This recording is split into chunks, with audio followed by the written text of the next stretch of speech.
It's Jeevika Darshan news. Rajasthan में विधानसभा चुनाव का शंखनाद। नमस्कार, आप देख रहे हैं जीविका दर्शन न्यूज और मैं हूं आपके साथ ज्योति कनौजिया। आइए नजर डालते हैं खबर की ओर। भीलवाड़ा में पूर्व मंत्री वासुदेव देवनानी ने आज भीलवाड़ा में भाजपा कार्यालय में कहा कि राजस्थान में विधानसभा चुनाव का शंखनाद हो चुका है। चुनाव आयोग ने चुनाव की तारीखें घोषित कर दी है। उन्होंने कहा कि राजस्थान की जनता पिछले 4.5 साल से भाजपा सरकार का इंतजार कर रही थी, वह दिन आ गए हैं।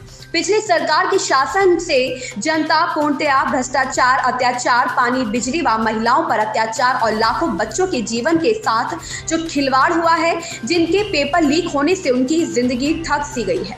देवनानी ने कहा कि पिछले सरकार ने किसानों, युवाओं और महिलाओं के साथ अनदेखी की, उसका जवाब देने का समय आ गया है।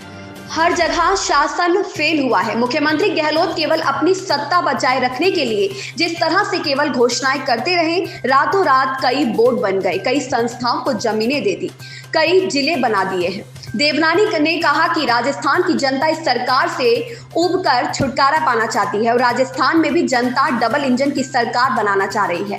लूट खसोट करने वाली सरकार जाए और जो जनता के हित में काम करने वाली केंद्र में जो मोदी जी की सरकार है, उस तरह की डबल इंजन की सरकार राजस्थान में भी बने। इसके भाजपा की राजस्थान में सभी जगह बैठकें हो रही हैं। करें हो गया रोल। चुनाव का शंखनाद बज चुका है।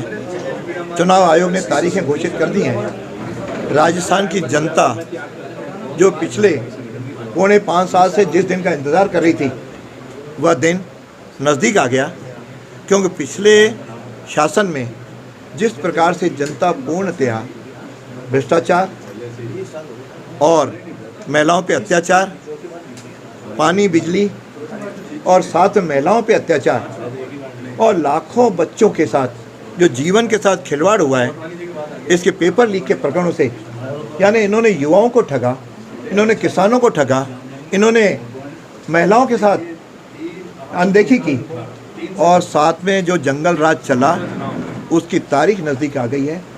इसलिए जिस प्रकार से हर जगह शासन फेल हुआ है, मुख्यमंत्री जी पिछले दिनों केवल अपनी सत्ता बचाने के लिए बाय हुक और बाय क्रुक जिस प्रकार से घोषणाएं करते जा रही हैं, रातों रात कई नए बोर्ड बन गए, कई नए संस्थाओं को ज़मीनें दे दी और कई नए ज़िले, लास्ट में जाते जाते 3 ज़िले और सही। आरपीएससी के मेंबर जो पिछले काफ़ी महीनों से खाली थे, अंतिम दिन आप उसके 3 मेंबर नियुक्त कर देते हो और उस पर भी उनके अंदर ही डोटासरा जी ने उनको इस्तीफे की धमकी दी है कि इस मेंबर को हटाओ। यानी इस प्रकार की जो स्थिति उहापोह की बनी है, उससे राजस्थान की जनता इनसे पूर्णतया छुटकारा पाना चाहिए और वह राजस्थान में भी डबल इंजन की सरकार बनाना चाह रही है कि लूट खसोट की सरकार जाए और जनता के हित में काम करने वाली जो केंद्र में मोदी जी की सरकार है, उस तरह की डबल इंजन की सरकार राजस्थान में भी बने। इसके लिए हम लोगों ने भी संगठनात्मक दृष्टि से सब जगह हमारी बैठकें भी हो रही हैं, कार्यक्रम भी हो रही है।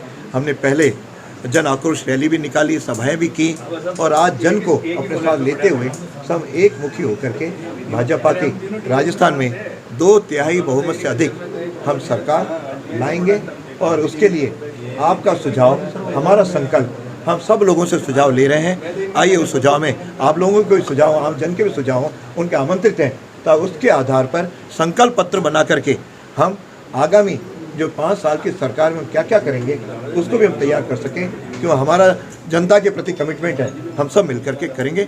इतना ही मेरा आप लोगों से। टिकटों के वितरण में जो विरोध चल रहा है, उसको लेकर क्या कहेंगे? टिकटों का वितरण निश्चित रूप से नीचे से शुरू होता है, नीचे की ओपिनियन जाकर के हमारे केंद्रीय संसदीय बोर्ड तक जाती है।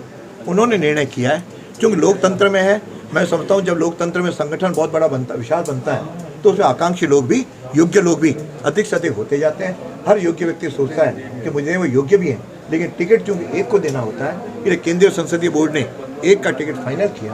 बाकी के लोगों में तुरंत कोई बात होती है तो एक रिएक्शन आना एक स्वाभाविक है, लेकिन उनको समझाया गया है, बातचीत हो रही है। मुझे लगता है सब लोग इससे एक मुखी होकर के, जो सब परिवार के जो विचार के साथ जिनका कमिटमेंट है, सब लोग जुड़ेंगे और हम लोग एक मुखी होकर के चुनाव जीतेंगे। में सहारण और नांदल जो बागियों को टिकट दिया गया है, उससे पूर्व मंत्री कालूलाल गुर्जर नाराज हैं, उनकी नाराजगी को दूर करने के लिए क्या? ऐसा है कि एक बार तो बागी पिछले 18 में थे, लेकिन 18 में बागी होने के बाद उन्होंने संगठन को ज्वाइन किया। अब वो संगठन के बाकी कार्यकर्ताओं के साथ समान हो गए, तो उनके साथ व्यवहार भी उसी रूप में समान रूप में किया गया है। वो जीतने की स्थिति में होगा। कालूलाल जी हमारे वरिष्ठ नेता हैं, वरिष्ठ हमारे कार्यकर्ता हैं। आज भी उन्होंने कहा कि मैं 9 बार से 8 बार से हमारे उन्होंने नेतृत्व भी यहाँ का किया है, और आगे भी केवल एमएलए नहीं होता, अन्य रूपों में भी कार्यकर्ता का उपयोग होता है। हम उनका निश्चित रूप से उपयोग करेंगे, वो भी सहयोग करेंगे, हमारा मार्गदर्शन भी करेंगे, और हम सब लोग मिलकर के भाजपा को आगे बढ़ाएंगे। इस खबर में फिलहाल इतना ही। बने रहें जीविका दर्शन न्यूज के साथ।